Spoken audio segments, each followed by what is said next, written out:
Stalkers, welcome back to my YouTube channel. I hope you're all having the best day ever. Thank you so much for clicking on my YouTube channel and on my video today. I really appreciate you being here. And I took, well, it was only 2 days. I basically took the weekend of not uploading, and basically within that time I was sorting everything out if people are wanting to know an update with Tyler.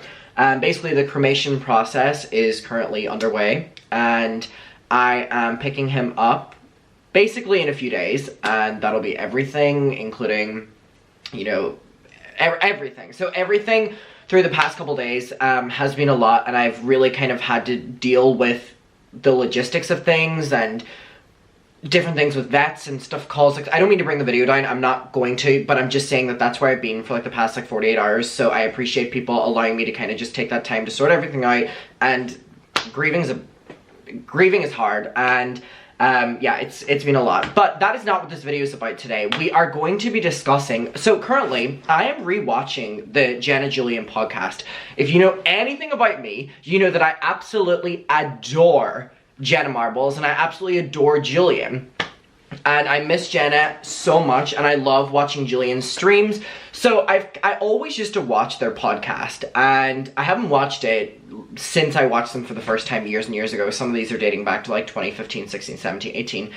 And I was a lot younger then, so I forget most of it. So I've been going and rewatching them, different things from PewDiePie to Adpocalypse to Jake Paul to Logan Paul. I would really recommend it to the, I know there's a lot of people that watch my channel that do love these two creators.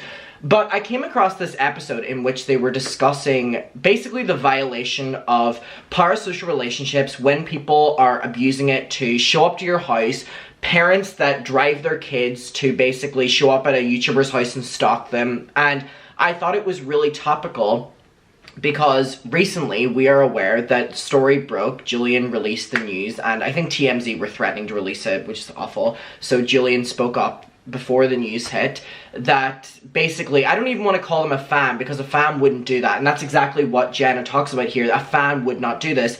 Broke into Jenna and Julian's house, and I thought it would be so interesting to revisit this clip after reading this article again to kind of give a fresh perspective on actually how Jenna and Julian are feeling, because this was them speaking about that this happened to them years and years ago and that's how they felt and they would never want it to happen again, and this is where they stand with it. So knowing that this has happened, they're both really, well, Jenna mostly is not online at all talking about this, so it's kind of interesting to hear this would be her opinion on it again. So we're gonna get to this really quickly, the news article for those who've missed it, and then we're gonna get to the podcast discussing it. Now, it is really, really, really interesting. Like, it was so topical. It was so topical that parents and stalkers and fans don't learn anything. And yes, I'm going to be doing a Diet Coke Tabasco sauce. And also, on Amazon, I ordered 100 paper straws, and I get 500 plastic straws.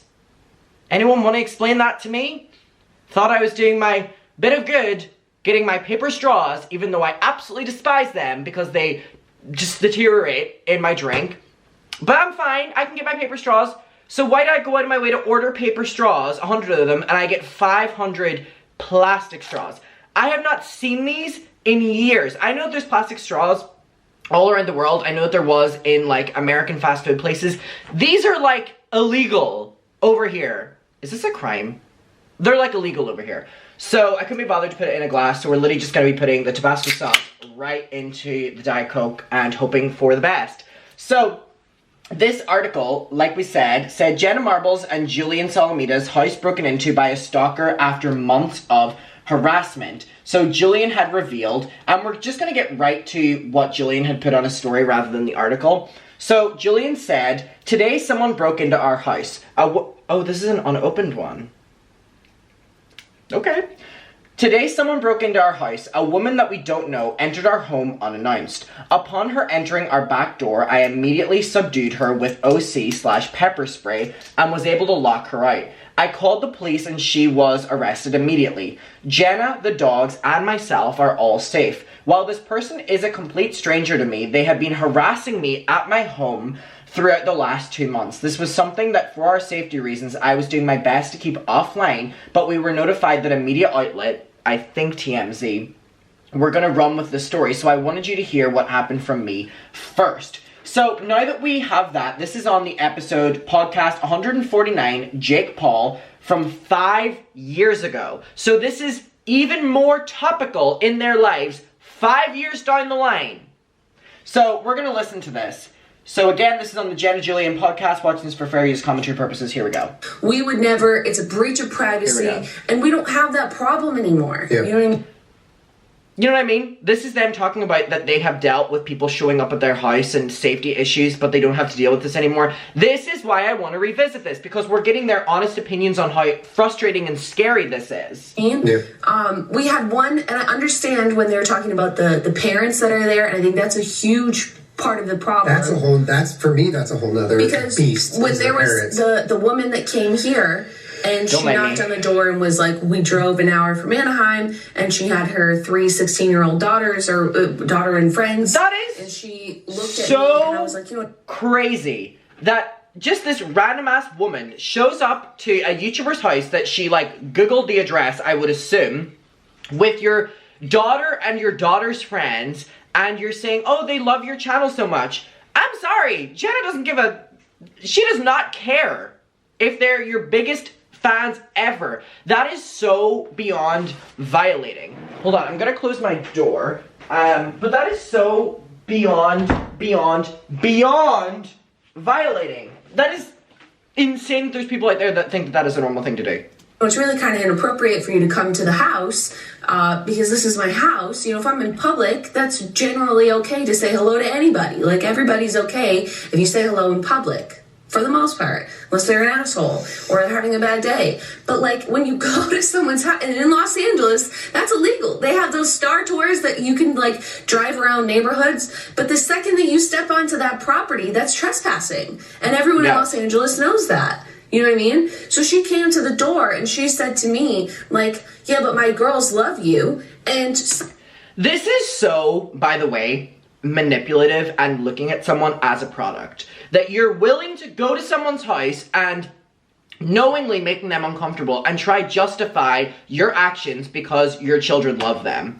There are climates, which they do talk about, where you can, you know, fulfill your children's needs to want to meet your favorite person. Meet and greets, VidCon, all these different things. Someday when you're a mother, you'll understand and you'd do anything for them. So guilt-tripping like, Jenna. I could fucking punch you right now, lady. How dare you? Because this you could literally and figuratively punch her because she's on your property and she said some dumb shit. But yeah. It's the mentality of the parents of them being like, oh, I should just take my kids there. There's all these other people there. They don't get in trouble. This was in relation, by the way, about Jake Paul basically like doxing his address, all of his neighbors, so that all the fans could line up outside of his house, and he was loving it. He was like, you know, all this clout and we have all these fans waiting outside, but the neighbors were then complaining because there were hundreds of these young kids showing up on their, you know, neighborhood trying to meet Jake Paul because Jake Paul was actively trying to invite them all to be there, and in the process Jake Paul was revealing other people's addresses, which was doxing them. So Jenna's saying how this is like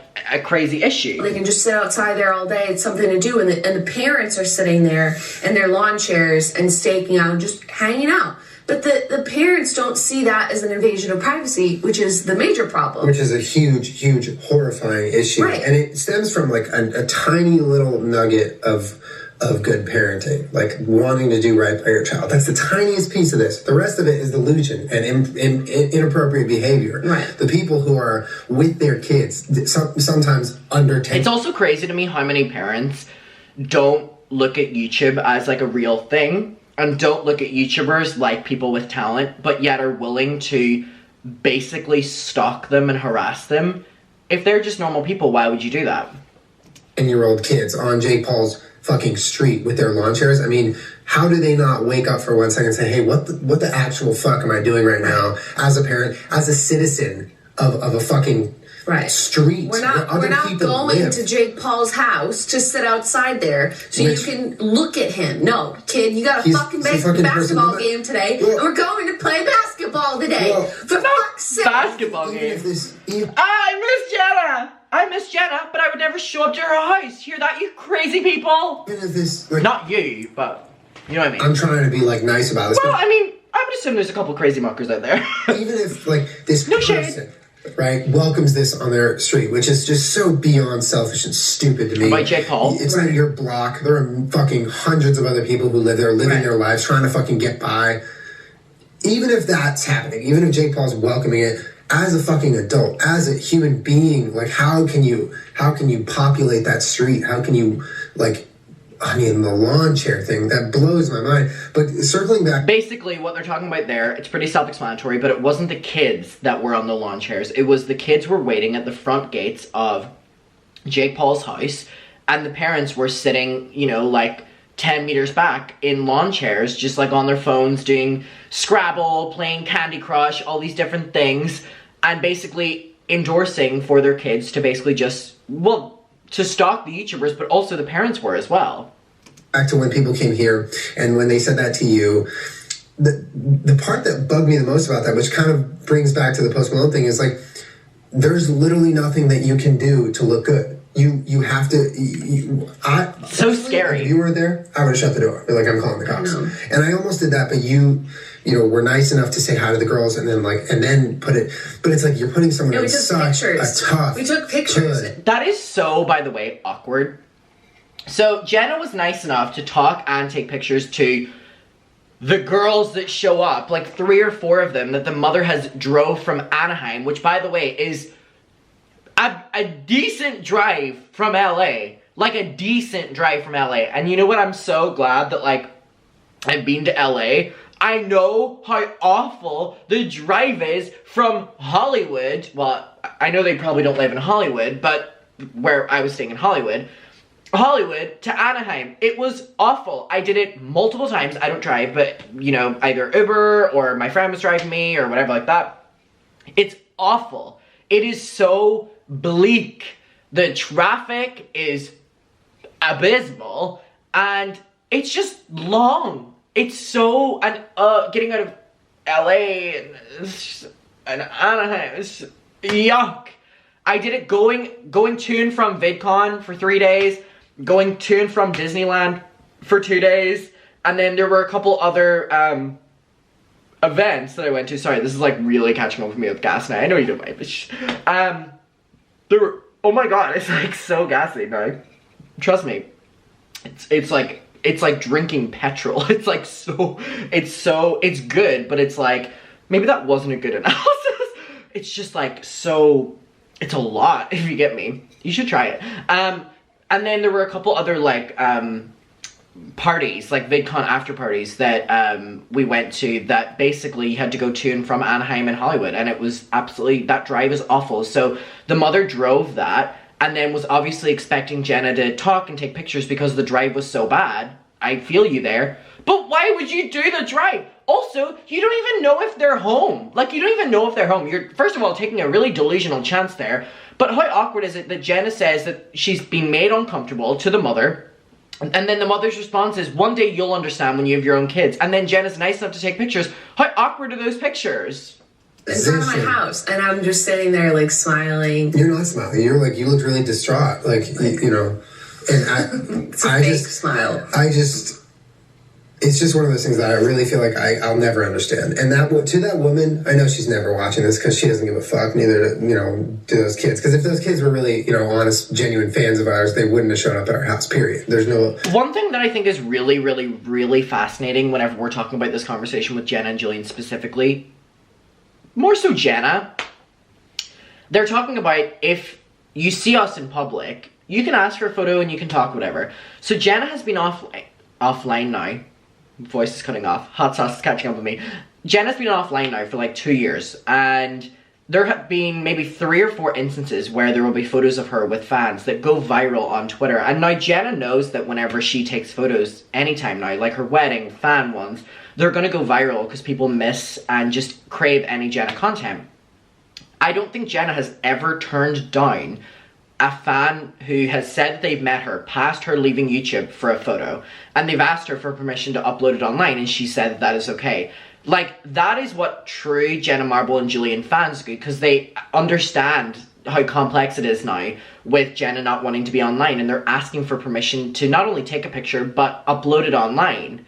So what they're saying here about that isn't a true fan, but what we are talking about is a true fan, is completely correct. Two ways about it. You treat someone like you follow them on the internet and you respect them and you meet them where you can, or you treat them like an animal at a petting zoo and you go to their house. Right. There's one or the other. There's no in between. But to that, Mother, I would say you got parenting all wrong in that sense, because that's fucked up. And we are our own people. And right. Yeah, the parents that really would do anything for their kids are those parents that stand in line at VidCon. Yeah. Doing it the right fucking way, not taking shortcuts. They take their kids, they pay all that money to go to VidCon for the entire weekend. Which, by the way, is one of the most bleak experiences of your life. VidCon sucks. It is so bad. Do y'all remember whenever I went to VidCon this year and I uploaded the video that was like, VidCon sucks? And it was me and my mother. My mother's filming me on my iPhone while we walk around and say that there's nothing to do. The only, like, VidCon nowadays is so bad because there's only, like, a couple creators that people care about. So the lines for them are hours long. So, again, you know, if you want to meet your creators, unfortunately, that's the way. And we still, by the way, people still think that we get paid to go to VidCon and playlists and those things. No, that's not the precedent. It never has. We will never get paid for VidCon or playlists or anything like that. Other events are different. That's why you find a lot of YouTubers doing their own tours and things like that, because it is a little criminal. It's like having a concert and being like, Rihanna, we'd love for you to come and play to meet your fans. They want to meet you, so we're gonna give you a venue to do that. Just show up. We do that several hundred times with YouTubers, and you know they give you how many hotel room. How many VidCons have you been to? 7? I don't know, but it's not about the money. I'm not saying it's not about the money. Like we genuinely want to meet people. Yeah. But the experience is expensive for those families and those parents. Do that and brave the screaming crowds of, you know, whatever, and people that they don't know or care about, so that their kids can have a wonderful experience. Anytime. Those are the parents. I wouldn't describe VidCon as a wonderful experience, but I feel that if I went to VidCon during the peak of it, it would probably be an event that I would believe that my life has peaked on. Going to VidCon last year, I have some stories about VidCon, but I need to figure out if I can tell them. I wonder if I can tell them. I mean, it depends on like whether I want to go back to another VidCon, because if I told these stories, I would not be allowed back into VidCon. I'll think about telling you. Parents that would do anything for them. Nothing illegal, by the way. Nothing illegal. Just like, I finessed my way around VidCon. Exactly. Those are the real, examples of a parent that would do something for a child. Every time you see a parent at a meet and greet or at an event like this, we're always like, shit. Bring it in. Give me a hug here, because I know what you're going through here. Like this is not. It sucks for them. That's a sacrifice. That's being an absolute. Completely sacrificing their entire weekend for their kid to be happy, which to them is like. And here's something as well that like I want to bounce off this point. So my equivalent of this is the only other the only ever YouTuber, got there in the end, that my parents ever like took me to a meet and greet of was Colleen Ballinger. And they didn't want to go. They didn't want to see that show. They didn't want to, you know, wait in line for meet and greet. They also didn't want to, like, they had to pay for 3 meet and greets. You know, this is not shading Colleen. This is not shading anything to do with, don't take me wrong here. I'm talking about, like, the experience for a parent. So this is not shading anyone, any performer, any money, whatever. But my parents, you know, and it would be for any YouTuber, so I'm not saying just anything against her, would be that they had to pay a meet and greet for 3 people. You know, 3 adults. I was a kid, but they had to pay for them too, because they weren't going to I couldn't legally, you know, go in by myself. I was too young. And so they spent all that money, waited in the meet and greet line with me, and drove me to Dublin, which was so long away, got a hotel, all this expense for me to meet my favorite creator. And I'm so thankful that they did that. I mean, yeah. I'm so thankful that they did that, because even the innocence of me in that moment and how much that moment meant to me still is irreplaceable. After everything that's happened, that moment I remember as such a pivotal, beautiful moment. And they did that, and they never once were like, we're gonna drive you to Dublin and we're gonna stalk every single hotel to figure out which one your favorite YouTuber's in, or we're gonna, you know, drive you to your favorite YouTuber's house. No, they made the sacrifice of a lot of money and a lot of their time, you know, taking time off work, all these different things, just so I could meet my favorite creator. And that was the correct way to do it. Unfortunately, you know, it was so expensive and all these different things. But they did that because they cared about me, and their memories I look so fondly back on, and I'm so grateful for them. And I try to always, you know, reciprocate that with whenever I can, you know, bringing my parents on trips with me. But, like, that was the equivalent of what they're saying here. So I resonate so much with this because that was how I met a YouTuber. And whenever, you know, going to VidCon and stuff like, I never went whenever I was younger, but just different things like that. A complete pleasure. Most of them are like, it makes them so happy, why wouldn't I do this? Those are the parents that would do anything. So that woman and those parents that are justifying it to themselves and to their kids that way, like, oh, you know, I'll do anything that you want. If that's what you want, sure. Let's drive over to Jake Paul's house. No, because you're teaching your child how to not follow the law, how to be invasive, and how to be a little shit, honestly. Honestly. It's just skeezy, and it just feels like such a shortcut and such a disrespectful way of living. All of that Yeah. could also be suppressed had Jake Paul or any of those people... So, this is where I want to end it, because they do kind of continue the conversation with Jake Paul, but I just thought that that was so fascinating whenever I was watching this, and then I was like, wait, they literally just got their house broken into again by, like, a stalker fan. It's just so crazy, like, how far people are willing to go. It really is, like, it's just mind-boggling. It really is. So, I wanted to show you this clip. I wanted to talk about it, and I want to know your opinion based on, like, we don't really hear Jenna anymore, so hearing her genuine opinion on this, and Julian's genuine opinion of this, and relating it to what just happened 5 years ago. They talked about this and talked about an off experience happening where this happened to them, and that was someone showing up to their house, not even someone breaking into their house. So 5 years later, it got worse. People are so delusional. I said that, this will be my final point. I said this in my original video talking about this. What is the best outcome for that, let's call them a fan? What, that you only slightly startle them in their own house, and then they go, okay, let's get a photo, and then you can get back home safe? Like, what is the possible outcome? That they invite you in, they love you, they cook you dinner, they film a YouTube video with you? Like, it is peak delusional behavior. Like, peak lock this person up behavior. They're dangerous. Muckers, let me know your opinion. I love you, thank you for watching. And I will see you in my next one. Bye.